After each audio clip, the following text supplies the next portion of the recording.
ದಿನ 10. ತೇಜೋವಾರಿ ಮೃದಾಂ ಯಥಾ ವಿನಿಮಯೋ ಯತ್ರ ತ್ರಿಸರ್ಗಃ. ಅಂದಿನ ಕಾಲದ ಎಲ್ಲಾ ಜ್ಞಾನಿಗಳು ಕೂಡ ಕೃಷ್ಣನನ್ನು ಪಂಚಭೌತಿಕ ಶರೀರಿ ಅಂತಾನೆ ತಿಳಿದ್ರು. ಆದ್ರೆ ಅವರ ತಿಳುವಳಿಕೆ ನಿಜವಲ್ಲ. ಭಗವಂತ ತ್ರಿಗುಣಾತೀತ. ಆತನ ದೇಹ ಜ್ಞಾನಾನಂದ ಸ್ವರೂಪವಾಗಿರುವಂಥದ್ದು. ಆದ್ರೆ ಇದು ಜನರಿಗೆ ತಿಳಿಯಲಿಲ್ಲ ಅಷ್ಟೇ. ಧಾಮ್ನಾ ಸ್ವೇನ ಸದಾ ನಿರುಸ್ತ ಕುಹಕಂ. ಇನ್ನೊಂದು ತಪ್ಪು ತಿಳುವಳಿಕೆ ಅಂತಂದ್ರೆ ಕೃಷ್ಣ ಒಬ್ಬ ಸುಳ್ಳುಗಾರ, ಆತ ಕಪಟ ನಾಟಕ ಸೂತ್ರಧಾರಿ ಎಂಬಿತ್ಯಾದಿ ತಪ್ಪು ತಿಳುವಳಿಕೆ ಇತ್ತು. ಆದ್ರೆ ನಿರುಸ್ತ ಕುಹಕನಾಗಿ ಸಾತ್ವಿಕರಿಗೆ ಸಜ್ಜನರಿಗೆ ಯಾವುದು ಹಿತವೋ ಅದು ಸತ್ಯ ಅಂತ ತೋರಿಸಿಕೊಟ್ಟವ ಶ್ರೀಕೃಷ್ಣ. ಇಂತಹ ಸತ್ಯ ನಾಮಕ ಭಗವಂತನ ಸರ್ವ ವಿಲಕ್ಷಣವಾಗಿರುವಂತಹ ಹಾಗೂ ನಮಗೆ ಅತ್ಯಂತ ಸಮೀಪದ ಅವತಾರ ಈ ಕೃಷ್ಣ ಅವತಾರ. ನಮ್ಮಲ್ಲಿ ಇಂದೂ ಕೂಡ ಹೆಚ್ಚಿನವರು ಕೃಷ್ಣ ಒಬ್ಬ ಸುಳ್ಳುಗಾರ, ಆತ ಮೋಸದಿಂದ ದ್ರೋಣಾಕರ್ಣರನ್ನು ಕೊಲ್ಲಿಸಿದ, ಧರ್ಮರಾಯನಿಂದ ಸುಳ್ಳು ಹೇಳಿಸಿದ, ಬೆಣ್ಣೆ ಕದ್ದ, ಗೋಪಿಯರ ಸೀರೆ ಕದ್ದ ಅಂತ ಇತ್ಯಾದಿಯಾಗಿ ತಿಳಿದು ಗೊಂದಲಕ್ಕೆ ಒಳಗಾಗವರು ಸಹ ಇದ್ದಾರೆ. ಇದು ಯಾವುದು ಧರ್ಮ ಹಾಗೂ ಯಾವುದು ಅಧರ್ಮ, ಯಾವುದು ಸತ್ಯ ಹಾಗೂ ಯಾವುದು ಅಸತ್ಯ ಅನ್ನೋ ಪರಿಜ್ಞಾನ ಇಲ್ಲದಾಗ ಆಗೋ ಗೊಂದಲ. ಸಂಕ್ಷಿಪ್ತವಾಗಿ ಕೆಲವು ಘಟನೆಗಳನ್ನು ಹೇಳಬೇಕು ಅಂತಂದ್ರೆ, ಮೊದಲನೆಯದಾಗಿ ದ್ರೋಣಾಚಾರ್ಯರನ್ನು ಧರ್ಮರಾಯನಿಂದ ಸುಳ್ಳು ಹೇಳಿಸಿ ಕೊಲ್ಲಿಸಿರೋದು. ದ್ರೋಣಾಚಾರ್ಯ ಒಬ್ಬ ಬ್ರಹ್ಮರ್ಷಿ, ಅದೊಂದು ಮಹಾನ್ ಚೇತನ. ಆದ್ರೆ ಅದ್ಯಾವುದೋ ಪ್ರಾರಬ್ಧಕ್ಕೆ ಒಳಗಾಗಿ ಅವರು ಅಧರ್ಮದ ಪರ ಯುದ್ಧಕ್ಕೆ ನಿಂತಿರ್ತಾರೆ.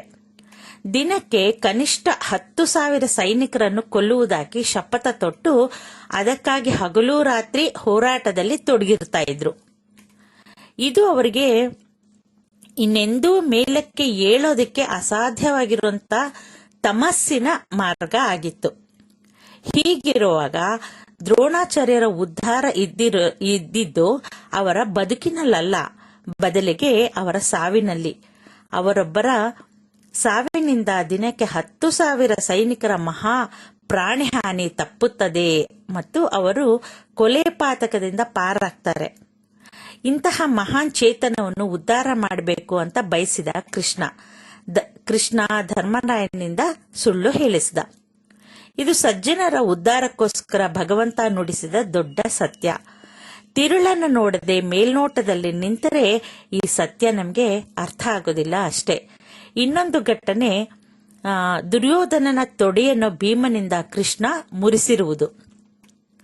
ಇದನ್ನು ಬಲರಾಮ ಕೂಡ ಅಧರ್ಮ ಅಂತ ವಿರೋಧಿಸ್ತಾನೆ.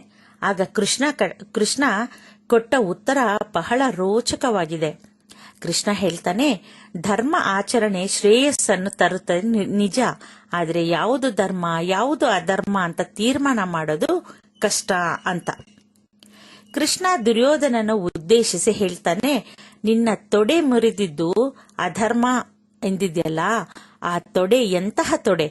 ತುಂಬಿದ ಸಭೆಗೆ ಒಬ್ಬ ಸ್ತ್ರೀಯನ್ನು ಅರೆನಗ್ನಾವಸ್ಥೆಯಲ್ಲಿ ಎಳೆದು ತಂದು ತೊಡೆ ತಟ್ಟಿ ನನ್ನ ತೊಡೆಯ ಮೇಲೆ ಬಂದು ಕೂಡು ಅಂತ ಹೇಳಿದೆಯಲ್ಲ, ಪರಸ್ತ್ರೀಗೆ ತಟ್ಟಿದ ತೊಡೆಗೆ ಇದು ಕನಿಷ್ಠ ಶಿಕ್ಷೆ. ಇದು ತುಂಬಾ ಕಡಿಮೆ ಆಗಿರುವಂತ ಶಿಕ್ಷೆ. ಇಷ್ಟು ಮಾಡದೆ ಹೋದರೆ ಈ ದೇಶದಲ್ಲಿ ಧರ್ಮದ ಸ್ಥಿತಿ ಏನಾಗಿರುತ್ತೆ ಅಂತ ಕೇಳ್ತಾನೆ ಕೃಷ್ಣ. ಈ ರೀತಿ ಮೇಲ್ನೋಟಕ್ಕೆ ಎಲ್ಲವೂ ವ್ಯತಿರಿಕ್ತವಾಗಿ ಕಂಡ್ರೂ ಕೂಡ ಅದಕ್ಕಿಂತ ಬೇರೆ ಆಯಾಮದಲ್ಲಿ ನಾವು ಯಾವುದೇ ಒಂದು ಸಂದರ್ಭನ ತಗೊಂಡಾಗ ನಮ್ಮದೇ ಆದ ವ್ಯೂನಲ್ಲಿ ಒಂದೇ ಆಂಗಲ್ ನಲ್ಲಿ ನೋಡ್ತೀವಿ. ಆದ್ರೆ ಅದೇ ಬೇರೆ ಆಂಗಲ್ ನಲ್ಲಿ ನೋಡಿದಾಗ ಅದೇ ಬೇರೆ ರೀತಿ ನಮ್ಗೆ ಅರ್ಥ ಆಗತ್ತೆ. ಅದಕ್ಕೆ ನನ್ನ ಅನುಭವದಲ್ಲಿ ನಾನು ಏನ್ ಹೇಳ್ತೀನಿ ಅಂತಂದ್ರೆ, ಯಾವುದೇ ಒಂದು ಸಂದರ್ಭ ಇರಲಿ 360 ಡಿಗ್ರಿ ಆಂಗಲ್ ಅಲ್ಲಿ ನೋಡಿ ಒಂದು ತೀರ್ಮಾನ ತಗೊಳ್ಬೇಕು. ಒಂದೇ ಒಂದು ಆಂಗಲ್ ಅಲ್ಲಿ ನೋಡಿ ಅದನ್ನ ತೀರ್ಮಾನ ಮಾಡಿದ್ರೆ ಅದು ನಮ್ಮ ಅಜ್ಞಾನಕ್ಕೆ ಸಮಾನ ಆಗಿರುತ್ತೆ. ಸತ್ಯ ಧರ್ಮನ ನಮ್ಮ ಮುಂದೆ ತೆಗೆದು ತೋರಿಸಿರುವಂತಹ ಈ ಭಗವಂತ ಅಪೂರ್ವ ಅವತಾರ ಕೃಷ್ಣ ಅವತಾರ. ಈ ಸತ್ಯ ತಿಳಿದಾಗ ಮಾತ್ರ ನಮ್ಗೆ ಕೃಷ್ಣ ಅವತಾರ ಅರ್ಥ ಆಗತ್ತೆ. ಇಲ್ದಿದ್ರೆ ಇದು ಕೇವಲ ಒಂದು ಕತೆ ರೀತಿ ನಮ್ಗೆ ಅರ್ಥ ಆಗತ್ತೆ. ಬನ್ನಿ, ಇಂತಹ ಒಂದು ಸತ್ಯ ಸ್ವರೂಪನಾದ ಕೃಷ್ಣನನ್ನು ಧ್ಯಾನ ಮಾಡ್ತಾ ಭಗವಂತನನ್ನು ಪ್ರವೇಶಿಸೋಣ. ಶ್ರೀಮದ್ ಭಾಗವತ ಮಹಾಪುರಾಣದ ಕರ್ತೃ, ಅಧಿಕಾರಿ, ವಿಷಯ ಮತ್ತು ಫಲ. ಮಂಗಳಾಚರಣೆ ಮುಗಿದ ಮೇಲೆ ಗ್ರಂಥ ಮಾಹಿತಿ ಕೊಡುವ ಶ್ಲೋಕ 2ನೇ ಶ್ಲೋಕ. ಇಲ್ಲಿ 24 ಪದಗಳು ಇದ್ದು ಒಟ್ಟು 76 ಅಕ್ಷರಗಳು ಇದೆ. ಇದು ಗಾಯತ್ರಿ ಸಮಾನವಾಗಿರುವಂತಹ ಪದ್ಯ. ಇಲ್ಲಿರುವ 24 ಪದಗಳು ಗಾಯತ್ರಿ ಪ್ರತಿಪಾದ್ಯನಾದ ಭಗವಂತನ ಚತುರ್ವಿಶಂತಿ ಅಂದ್ರೆ 24 ರೂಪಗಳನ್ನು ಹೇಳತಕ್ಕಿರತಕ್ಕಂತಹ ಶಬ್ದಗಳು. ಅಂದ್ರೆ ಅದು 24 ಯಾವ್ದ್ಯಾವ್ದು ಅಂದ್ರೆ ಕೇಶವ, ನಾರಾಯಣ, ಮಾಧವ, ಗೋವಿಂದ, ವಿಷ್ಣು, ಮಧುಸೂದನ, ತ್ರಿವಿಕ್ರಮ, ವಾಮನ, ಶ್ರೀಧರ, ಹೃಷಿಕೇಶ, ಪದ್ಮನಾಭ, ದಾಮೋದರ, ಸಂಕರ್ಷಣ, ವಾಸುದೇವ, ಪ್ರದ್ಯುಮ್ನ, ಅನಿರುದ್ಧ, ಪುರುಷೋತ್ತಮ, ಅಧೋಕ್ಷಜ, ನರಸಿಂಹ, ಅಚ್ಯುತ, ಜನಾರ್ದನ, ಉಪೇಂದ್ರ, ಹರಿ ಮತ್ತು ಕೃಷ್ಣ. ಇವು ಭಗವಂತನ ಚತುರ್ವಿಶಂತಿ ರೂಪಗಳು. ಯಾವುದೇ ಒಂದು ಗ್ರಂಥವನ್ನು ಓದಿರೋ ಮೊದಲು ನಮಗೆ ಅದ್ರ ಬಗ್ಗೆ ನಮಗೆ ಸ್ವಲ್ಪ ವಿಷಯಗಳು ಗೊತ್ತಿರಬೇಕು. ಅದು ಯಾವ್ದ್ಯಾವ್ದು ಅಂದ್ರೆ ಗ್ರಂಥದ ವಿಷಯ, ನಾವು ಯಾವ ವಿಷಯ ನಾವು ಓದ್ತಾ ಇದ್ದೀವಿ ಮತ್ತು ಇದು ಓದಿದ್ರೆ ನಮಗೆ ಆಗೋ ಪ್ರಯೋಜನ, ಆಮೇಲೆ ಇದು ಯಾರು ನಮಗೆ ಬರೆದಿದ್ದಾರೆ ಮತ್ತೆ ಇದು ನಮಗೆ ಯಾರು ನಮಗೆ ತಿಳಿಸ್ತಾ ಇದ್ದಾರೆ. ಈ 4 ವಿಷಯಗಳು ನಮಗೆ ಮುಖ್ಯವಾಗಿ ತಿಳಿಬೇಕು. ಅಧಿಕಾರಂ ಫಲಂ ಚೈವ ಪ್ರತಿಪಾದ್ಯಂ ಚ ಮಸ್ತು ಯತ್ ಸ್ಮೃತ್ವಾ ಪ್ರಾರಭತೋ ಗ್ರಂಥಂ ಕರೋತಿಶೋ ಮಹತ್ತಲಂ. ಅಂದ್ರೆ ಅಧಿಕಾರಿ, ವಿಷಯ ಮತ್ತು ಪ್ರಯೋಜನ ತಿಳಿದು ಒಂದು ಗ್ರಂಥ ಅಧ್ಯಯನ ಮಾಡಿದ್ರೆ ಅದರಿಂದ ವಿಶೇಷ ಫಲ ಪ್ರಾಪ್ತಿ ಆಗುತ್ತೆ. ಹಿನ್ನೆಲೆ ತಿಳ್ಕೊಂಡು ಅಧ್ಯಯನ ಮಾಡೋದ್ರಿಂದ ಭಗವಂತನ ವಿಶೇಷ ಅನುಗ್ರಹ ಆಗುತ್ತೆ.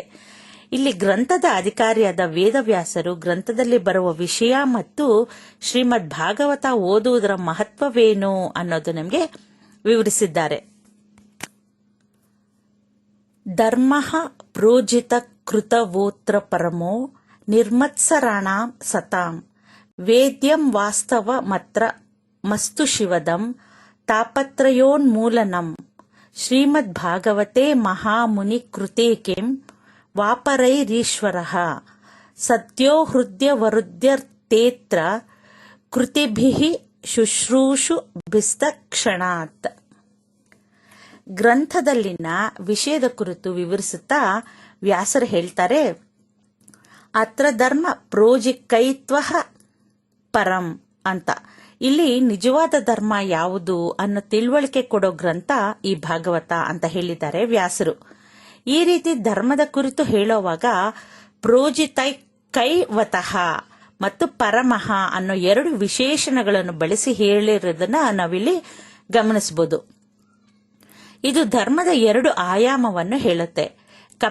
ಕಪಟವೇ ಇಲ್ಲದ ಪರಿಶುದ್ಧತ್ವ, ಭಗವಂತನೇ ಧರ್ಮ ಮತ್ತು ಆತನಡೆಗೆ ಹೋಗೋದಿಕ್ಕೆ ನಾವು ಪಾಲಿಸಬೇಕಿರುವಂತಹ ನಡೆಯೂ ಅದು ಧರ್ಮ.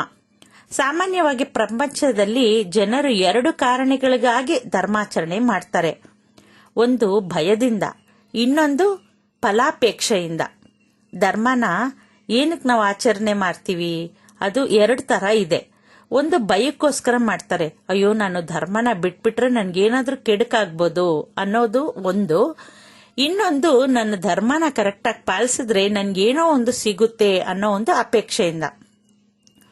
ಆದ್ರೆ ಈ 2 ಕಾರಣಕ್ಕಾಗಿ ಪಾಲಿಸುವ ಧರ್ಮ ಎಂದೂ ಸ್ವಚ್ಛವಾಗಿರೋ ಧರ್ಮ ಅಲ್ಲ.